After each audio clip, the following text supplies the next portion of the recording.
people understand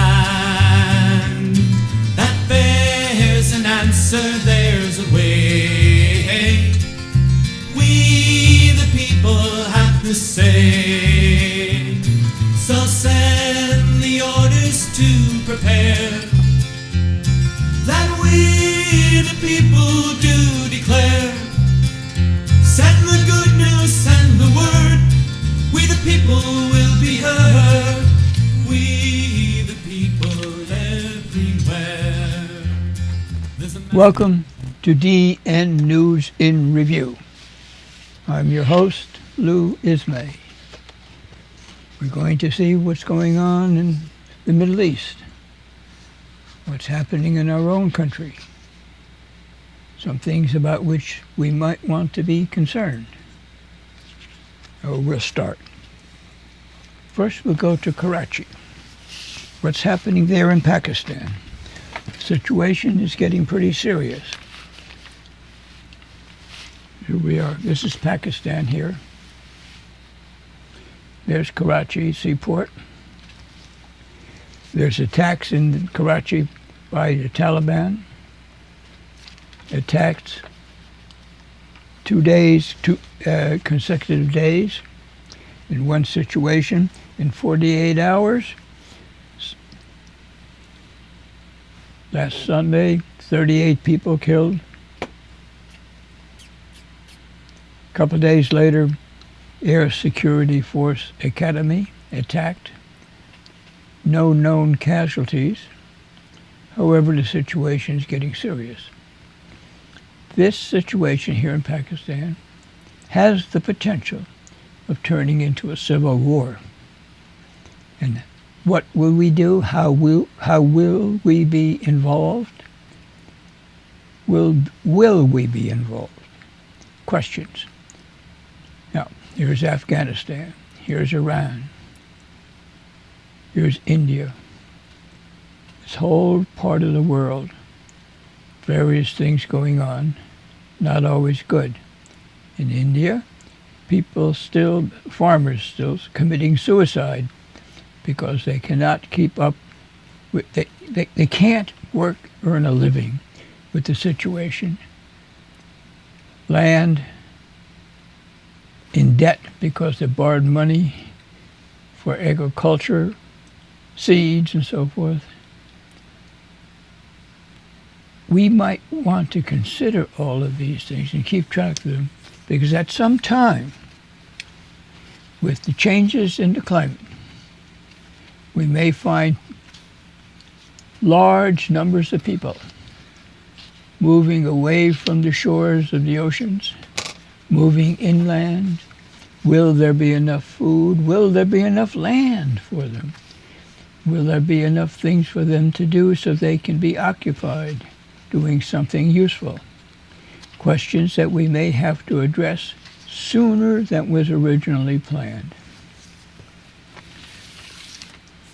Another item in the news in this country is the cost of education. It's been discussed in the White House. Proposals made. Pay while you earn. Earn a living, pay 10% of your income to write off your debts. There is more than $1 trillion in college debt, a situation unheard of. What shall we do? In our country, as rich as it is, why can't we give education at no cost? People, high school, college, get your various degrees, even get your doctorate at no cost. It happens in other countries in Europe who are not nearly as wealthy as ours. And the privatization of education, earning large salaries for the people at the top. Well, if there's money in the endowment, if the alum will support it, that may be okay. But the idea of a nation depending on its graduates It's educated people. Forget about the degrees. It's the education of people doing a better job all through the entire education system. Is that impossible if we concentrate on it? Well, what shall we do? Pay attention to some of that? We have domestic terror in our country. It's going on, it's increasing. The unit that was originally planned after 9/11 to take care of domestic terrorism has been reactivated. We have a situation in Las Vegas. 2 police officers murdered. 3rd person killed, a bystander.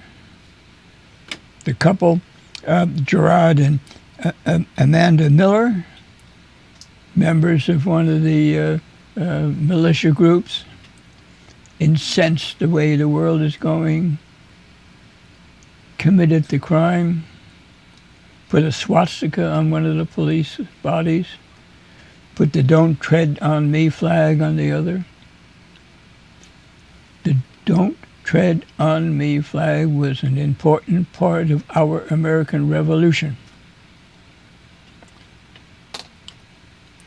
It meant freedom. Now it's been adopted by other people. So much fear, so much hate, so much pure distrust of our government. People not believing that our government will do what it says for the benefit of people.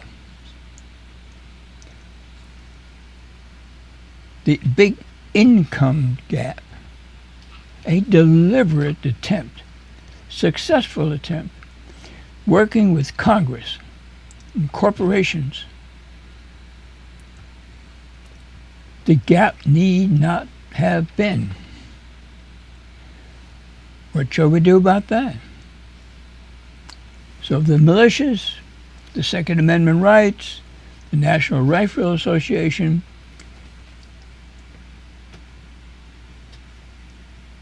they think that they have to be armed to protect what they call liberty, which we all call liberty,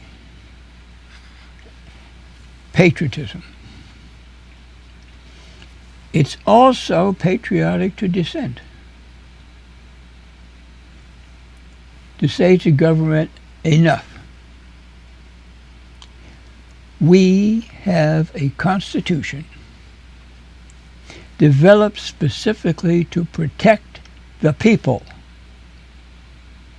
And the people are sitting around either not being aware of the Constitution or not wanting to be aware of the Constitution. Something.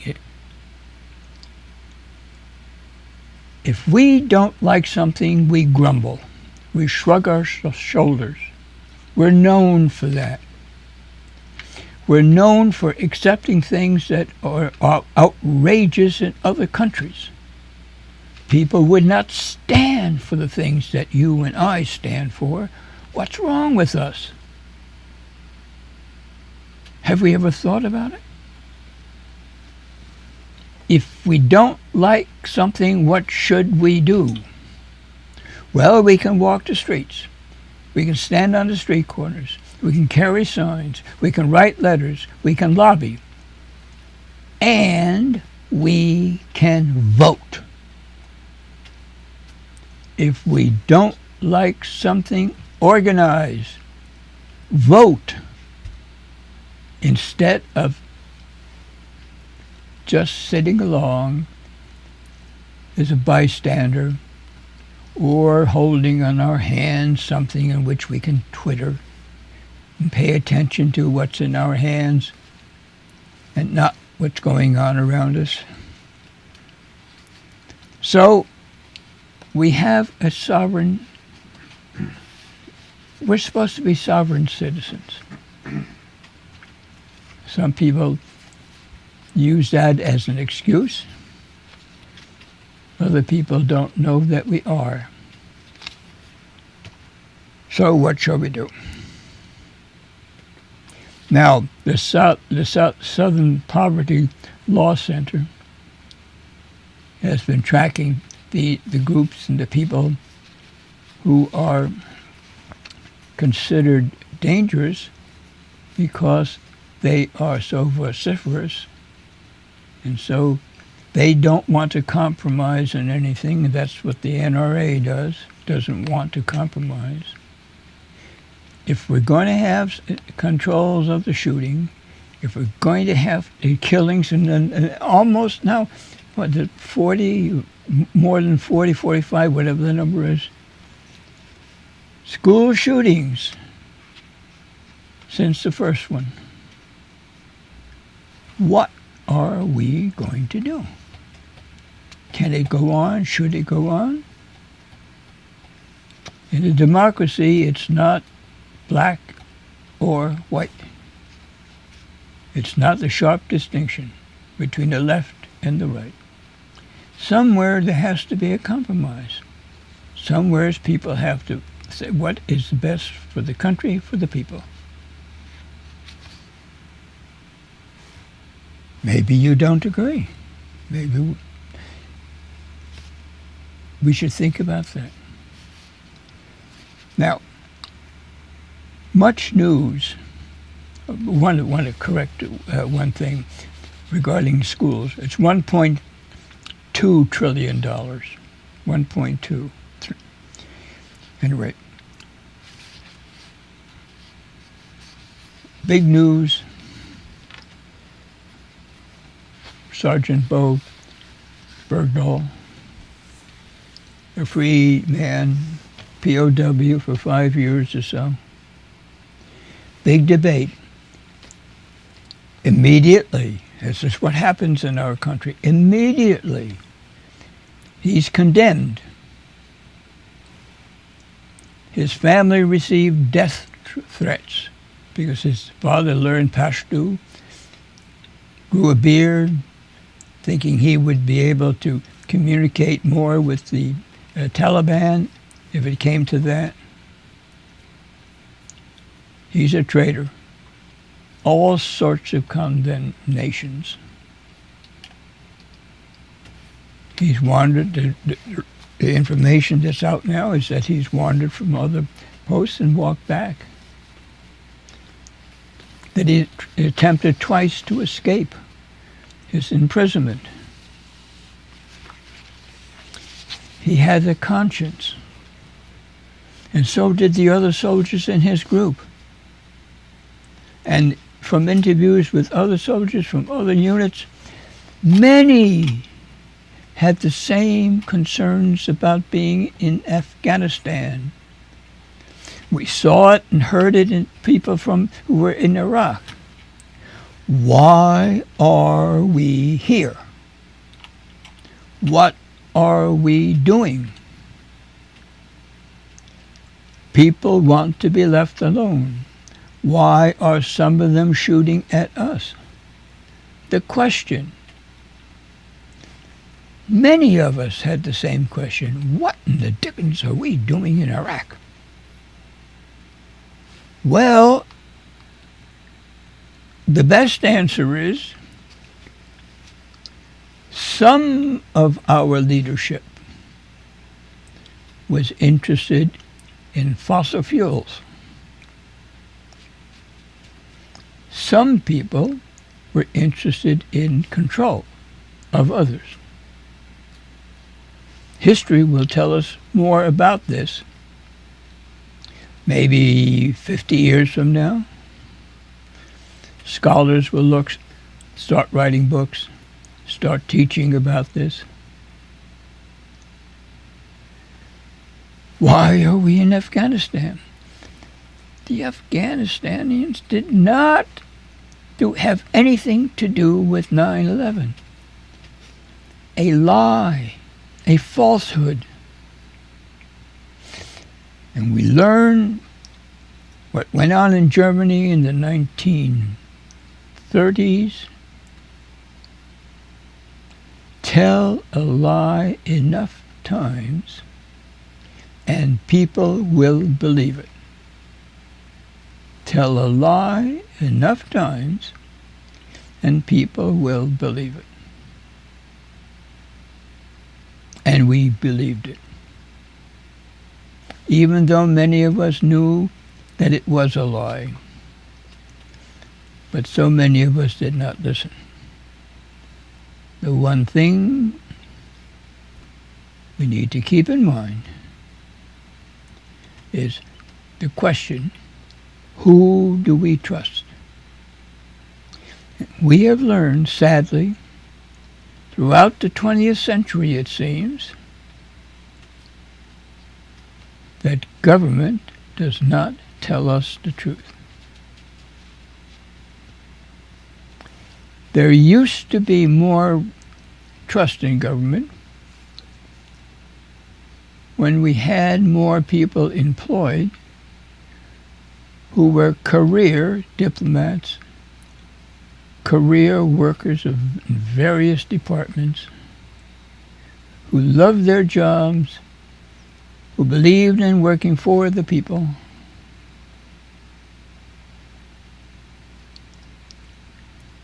What has happened? Has something happened? Some questions that we ought to think about and ask one another. Do we agree on that?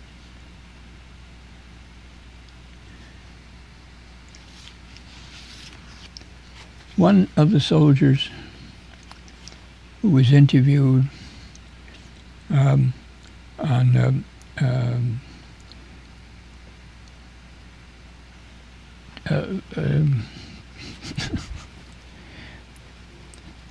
forgetting my words, who was interviewed on Democracy Now!, spoke about the Taliban, those 5 men who were swapped. They were low-level, mid-level people. They were not all the people at Guantanamo Bay were not fighters. Many of them just picked up from the street. Our government paid the warlords to find people, and some of them found people who were innocent, but collected the money for turning somebody in. That was the deal.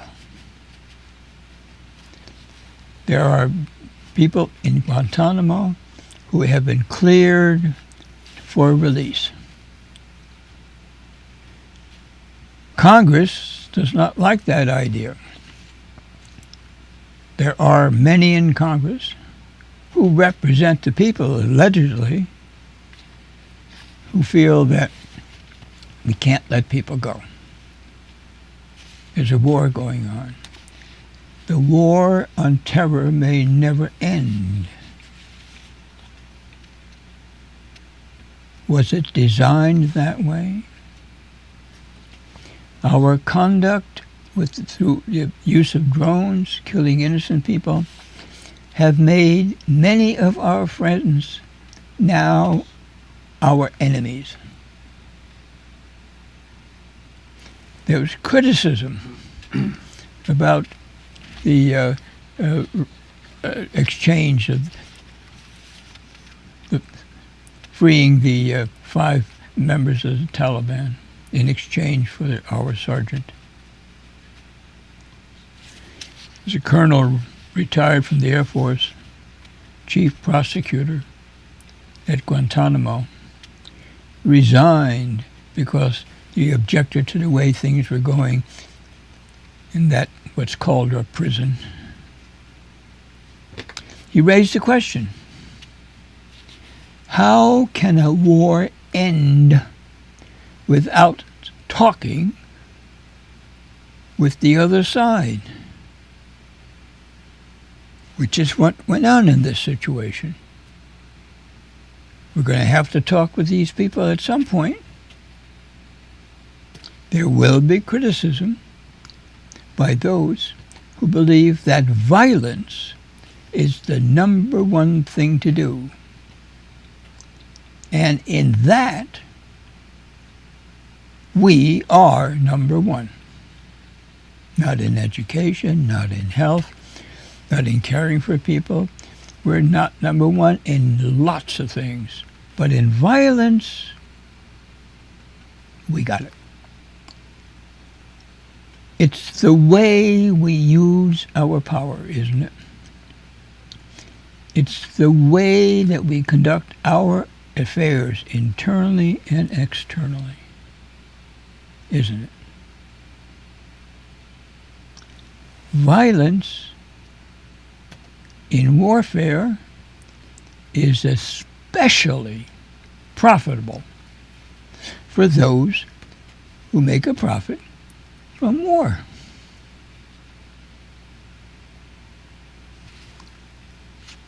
And the way that our wars have been conducted, Iraq and Afghanistan, borrowing money, not raising taxes to pay for it. Big celebration, D-Day. Several 100,000 troops,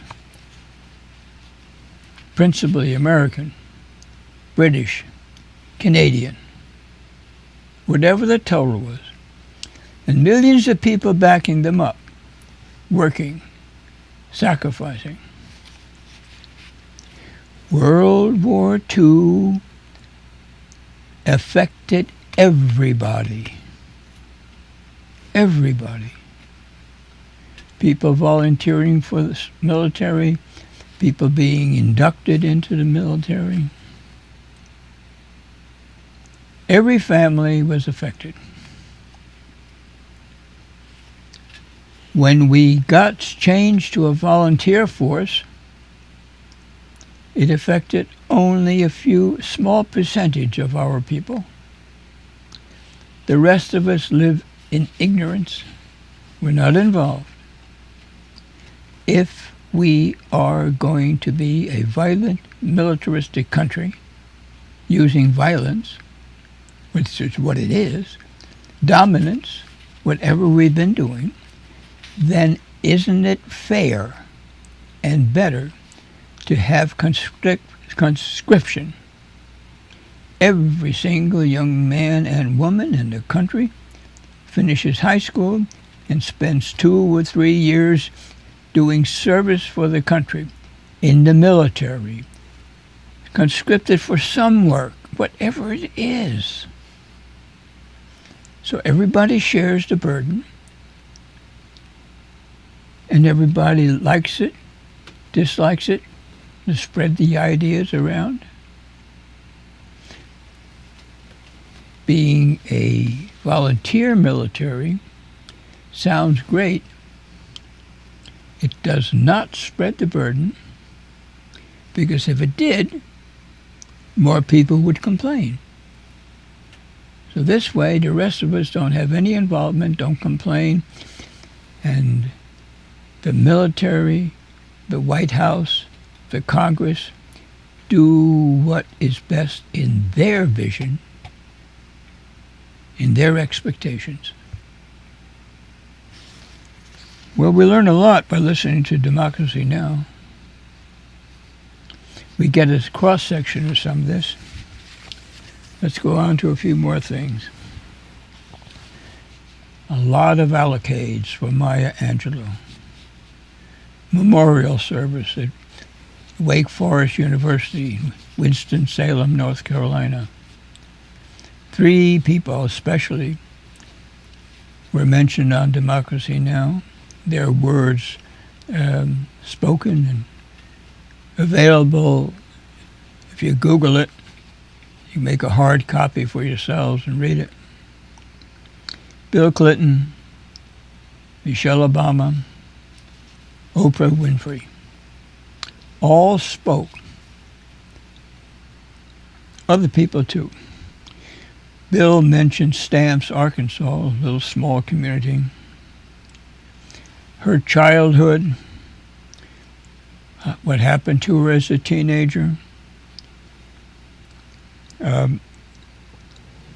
She worked with Martin Luther King Jr. in the 60s.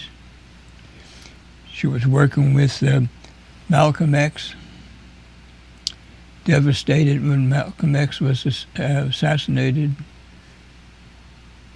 and Martin Luther King Jr. also. She spoke 5 languages fluently. She wrote from her heart. She affected the lives of millions of people, not just here, but around the world. A strong voice. Silenced, as the headline in the local Times, Albany Times Union, announcing her passing. Michelle Obama spoke about her teaching, the wonderful things she did, and Oprah spoke about her as being a friend, and then a sister friend, and then Maya spoke of Oprah as being her daughter. Oprah learned a great deal from Maya Angelou, helped her to be the woman she is now. Wonderful comments. But you can read them for yourself if you Google democracynow.org. EPA, Environmental Protection Agency, worried about coal pollution. Ordering a 30% reduction in carbon emissions. Some opposition to that. Kentucky, West Virginia, Ohio, allowed to maintain some of their, modify the increase in 3 important coal states. But at some point, we need to remember that air pollution affects every person who breathes. Those who don't breathe aren't affected. Air pollution particles are so fine that about 96% of them, depending on what sources you read, stay in our lungs. Some of these particles are so small they go through our skin into our bloodstreams. They're found in the umbilical cords of children, infants. Oh, they're fetuses. How's that? Fetuses. What's going on? When will we begin to pay some attention, even just to learn about these things? The people who are most affected, overall, are those who live in the industrial sections of communities. Poor, impoverished minority groups are the inhabitants, largely, of these kinds of situations in communities. What are the health impacts? A principle that might be helpful to put into our thinking process is that every single environmental concern is a public health concern. Whether it's air, or water, or soil. And by the way, soil is a living thing. It is not dirt. It's a living thing with living things within it. So, that's going to be in the news more frequently. The restrictions necessary to protect public health. You and I. Seattle, Washington. $15 an hour minimum wage. Wow. It'll probably get to $20 minimum wage. Well, $15 is nearer to a living wage. And for many, it is a living wage.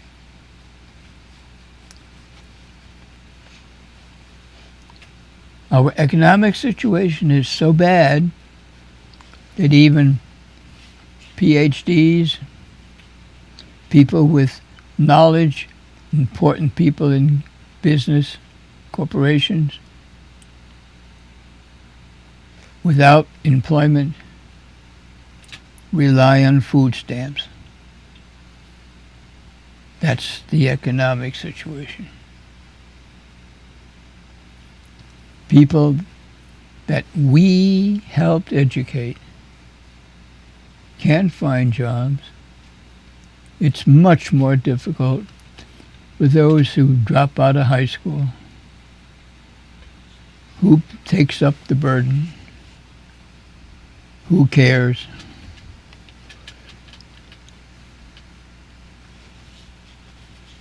Well, do we have an answer to that? Are we thinking? Now, one of the people who spoke and was interviewed on Democracy Now!, a former soldier named Brett McIntosh. He spoke about Bo Bergdahl. And he raised some important points.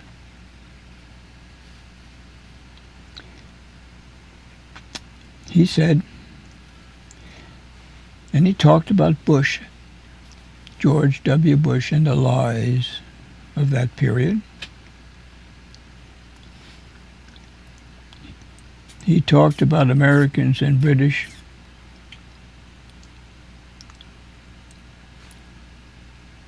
And the comments made by the Guardian newspaper. He spoke about how the people in that country, being used as a proxy during the war with the Russians. They were proxies for the Americans and the British government. They did the dirty work. He spoke about the fact that people in the countries, and we mentioned it earlier, want to be left alone. He found it outrageous that General Shinseki, a wounded vet, 40 years of his life devoted to his country, being a scapegoat. He spoke of Bergdahl being a scapegoat. People would have left him to die in Afghanistan, it turns out. He spoke about government, Congress, the White House, using people as scapegoats. The fact that the Veterans Administration has hundreds maybe of people on a waiting list is due to the malfeasance, the inaction, the deliberate deprivation, or depriving the Veterans Administration of properly being financed. Years ago, the budgets were cut, downsizing. He blames Congress for the situation entirely, and he shares that responsibility with the White House. They're playing games. They're using people as chess players or chess pieces, wiping their hands, putting the blame on others, not accepting the responsibilities. Do any other of us feel that way about Congress or the White House or even the Pentagon? Well, listen to it yourself, read it yourself. And his final words on the subject was that it's sick and disgusting the way Congress acts. You decide for yourself. It's our responsibility to know, isn't it? And one last thing about the sergeant. Hometown of Haley, Idaho. Larry Schroon, county commissioner, spoke about the community backing the family, deciding not to hold a celebration of welcoming home because of the threats, the fear that it would get out of hand. Imagine that. A POW being returned, and the family gets death threats. What kind of a country have we become? Has this hatred been around all along? Or is it developing a new venom? Well, something will have to be done, won't it? And another item, and then we have some other things about which to speak. Dr. Tiller, murdered 5 years ago. The doctor who's taking his place, running his clinic, which has been restored, Dr. Cheryl Chasteen, flies from Chicago to Wichita, Kansas, every week to help women who need an abortion. Abortion is about not the baby, as some concentrate on, but it's about a woman. A woman who needs a life, who, whatever it is, it's a woman. That's where the issue is. And some people raise a question regarding the interference in a woman's life. But she's taken on the job.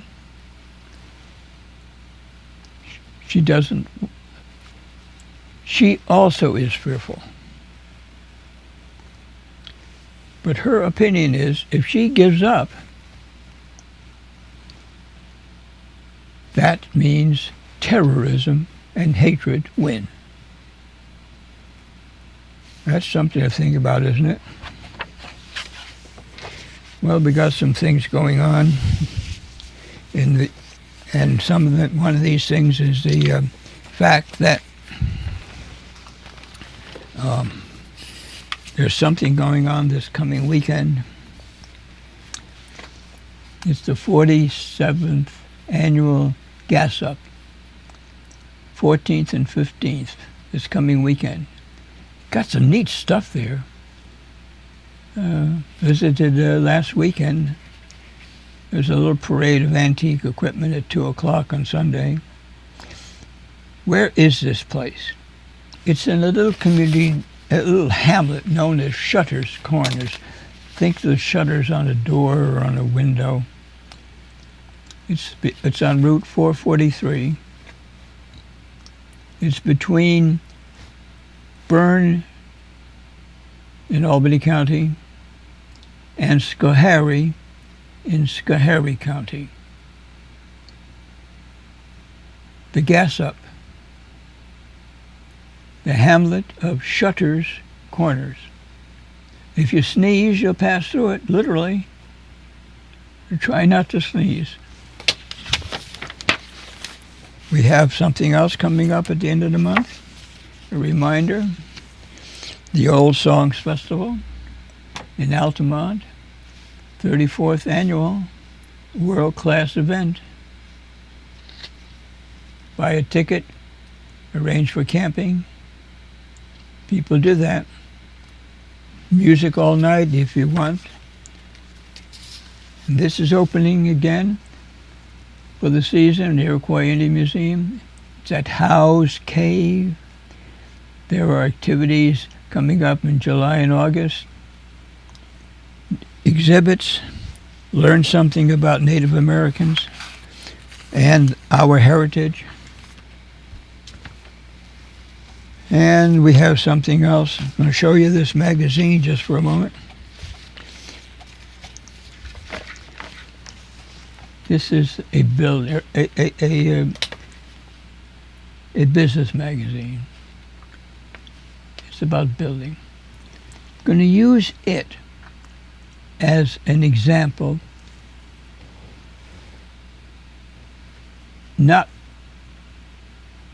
It's only as an example, because this goes on the battle about the planet and its people. Now, the agenda for this year is there are two things on the agenda. I'm just going to mention that. They oppose the expansion of state wetlands. Now, wetlands, you see, people want to earn a living building, construction. And wetlands are easy to work with, generally, once they're drained. But wetlands are increasingly important, not just for the habitation provided for living things, but it's a great sponge. They contain the water so that we can, if they were all available, they would be able to help prevent flooding downstream. The forests, the wetlands, are important to control the floods. Other reasons, but that's important. So here's an industry that may not be aware or may be ignoring the facts. And here's the other. SECOR, a law requiring an assessment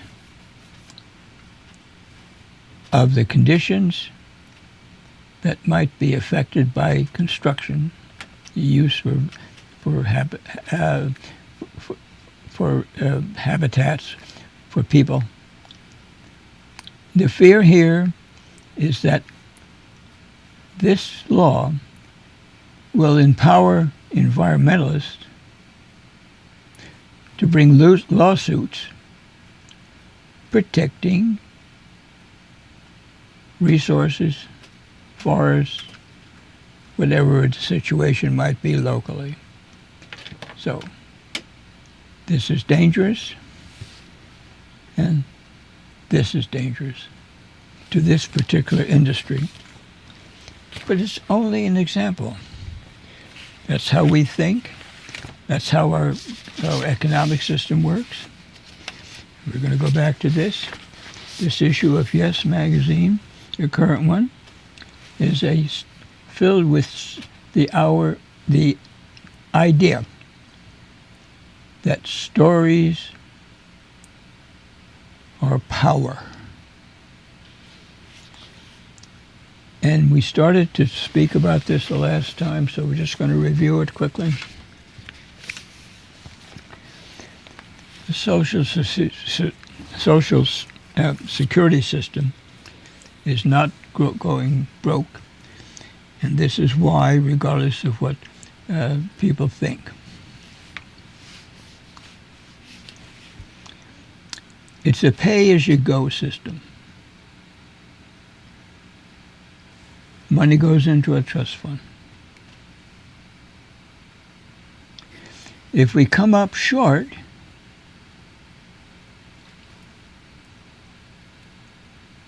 then the Social Security tax is increased only a little, builds up the fund again, and it goes on. Now,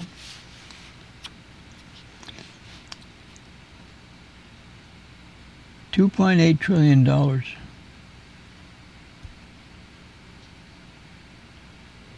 Oh, by the way, it's only $1.2 trillion that's student debt. Talking about a lot of money. Anyway, $2.8 million.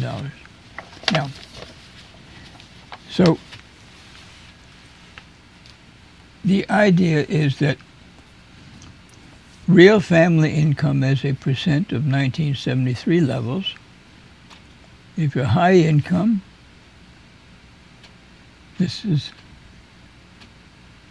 paying 160%, and mid-income and low income. Here. Higher incomes are beyond that's the cap. If we're short, the cap will be raised. We're no longer taxing at 90%, but only at 83%. Now this is an older chart.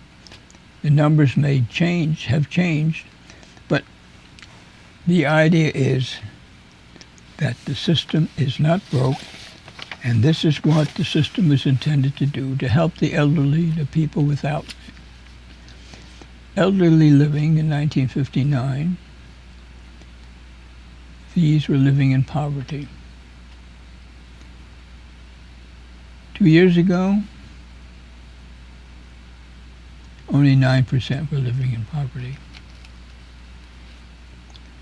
Social Security is more than half of their income. It was that. More recently, it's that. More than 90% of their income. Anyway, that sort of brings us up to date. Now, this has been going on in our area. This talk about casinos. This is an article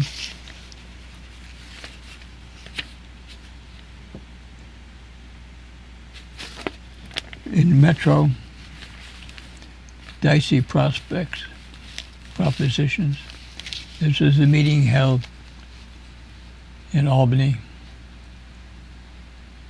Man who spoke was a retired legislator from Connecticut. He's become an expert on this business of casinos.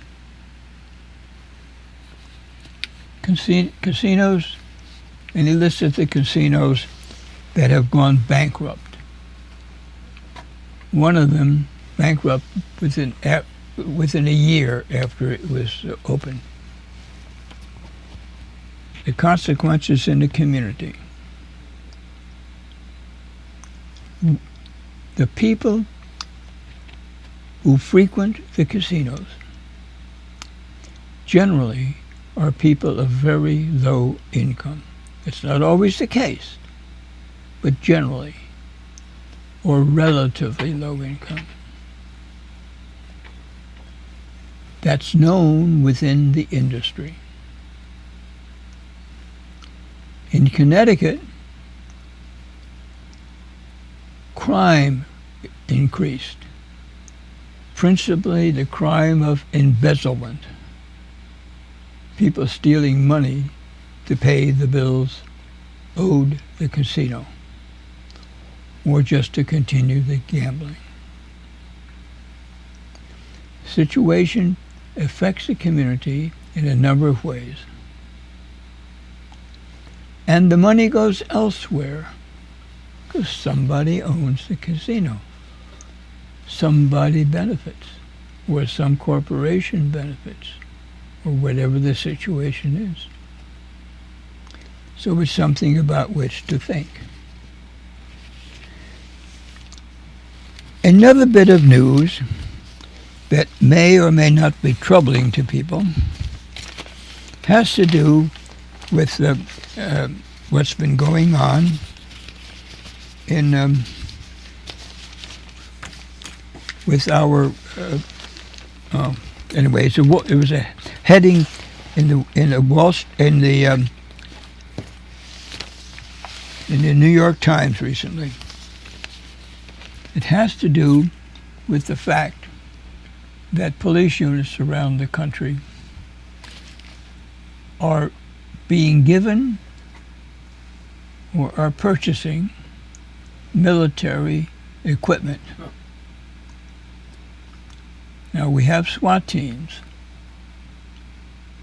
The police have been billed for generations as being friendly toward people. But now with the military equipment, there are some questions. Now let's look at this.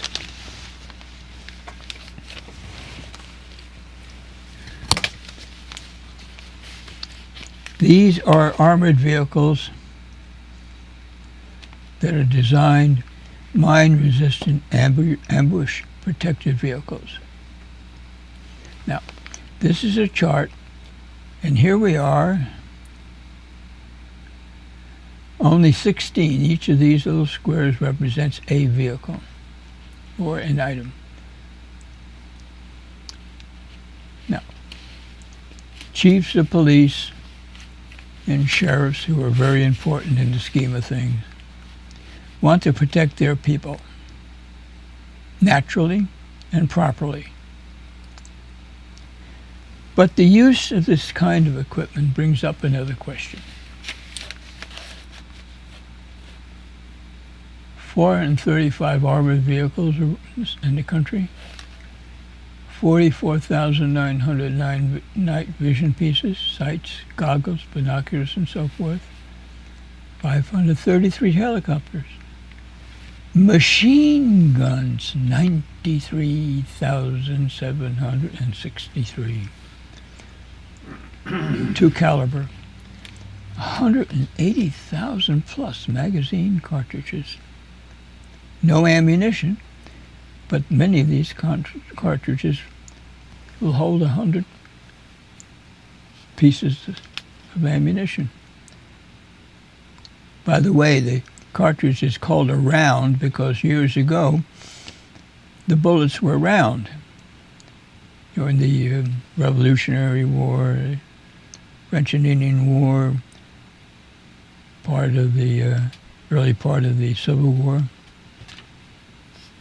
Now, with the SWAT teams being equipped like this, those units are more like paramilitary units than they are police units.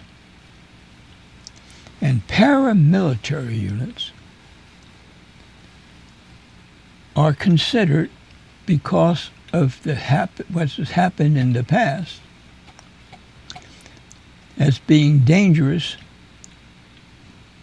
to a democracy or any kind of government that has a Congress or a parliament or some such designation that represents the people.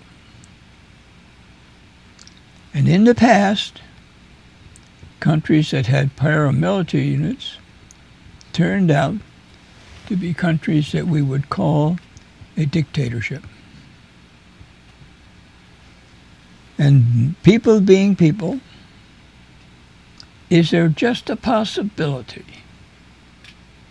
that, hopefully never, but a possibility that that is the way our country is heading inch by inch?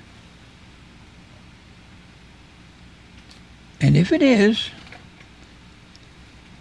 what shall we do? Need not be panicked, just thoughtful, considering all the other things that are happening in our country, and the tensions bring fear, and the tensions result in all kinds of possibilities of riots and all of that, because there's something going on in our country. Pay attention. There are really bad things, shootings and so, but really were very wonderful things. People working together to solve problems, taking care of one another, the food banks, the food pantries, those kinds of things. So we have two things going on simultaneously, but under the pressures and tensions of everyday living, could there be a change, a turn somehow? And would our democracy be at stake? Our very freedom and liberties? Something to consider, something to debate. Anyway, almost time to go. Before we do, I want to remind ourselves that people need help. People need jobs. People need food. People need shelter. There are homeless, the weary, those in poverty. So support local things, your independent bookstores, your independent bakery, all sorts of things, hardware stores, even the candy shops. Anything local, independent, that's where we want to be. So be together the next time. Thank Glenn Jarrett for his engineering. I've been your host, Lou Ismay. Until we meet again, pay attention, organize, vote.